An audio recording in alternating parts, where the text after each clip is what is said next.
And it's 8 o'clock on Friday, the 23rd of December. It's very nearly Christmas. This is breakfast time. Good morning. The headlines: the Defence Secretary Michael Heseltine is making a surprise visit to British members of the Lebanon peacekeeping force. The Irish Prime Minister Dr. Garret Fitzgerald has called for closer cooperation between the British and Ireland in the fight against terrorism.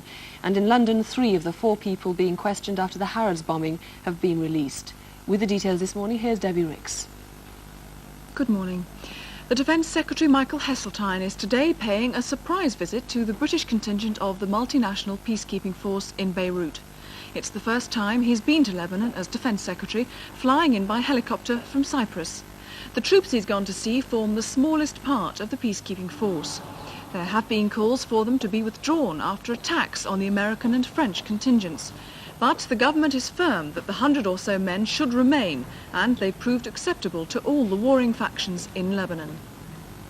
The Defence Secretary is expected to stay at the base for no more than an hour or two before leaving once again by helicopter to Cyprus to return to London this evening.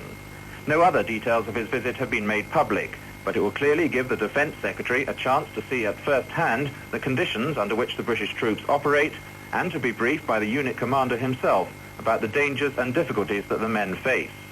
For the visit comes against a background of growing concern in Britain and in the other contributing countries about the dangers faced by the troops in the multinational force following the recent savage attacks on the French and American positions. There are also questions being asked about the effectiveness of the force in keeping the peace in Beirut. American and French troops in Beirut have been threatened with an earthquake under their feet unless they pull out of Lebanon before the new year. The warning comes from the same Islamic terrorist group which claimed to have carried out the lorry bombing, which killed 240 Marines. So the Americans are digging in for Christmas, as Stan Bernard of NBC reports. Now line the access roads, then high mounds of dirt, and behind that, barbed wire, and behind that, a deep moat is being dug. And in the middle of their fortress, the men are digging in deeper, much deeper. Some Marine officers say privately a siege mentality is set in, out of fear for their careers, as much as concern over terrorists. They say every decision is being second-guessed at the highest levels of command, and they all know how vulnerable they still are to rocket and artillery attacks from the high ground surrounding the airport. They are still sitting ducks. For many, this is a second tour in Beirut, and they think it's worth it, despite the dirt and the risks, and the distance from their families, even at Christmas. This is the first time at Christmas that I'm away from them, but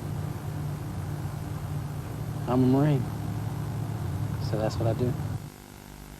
Jordan is expected to end its 5-year boycott of Egypt.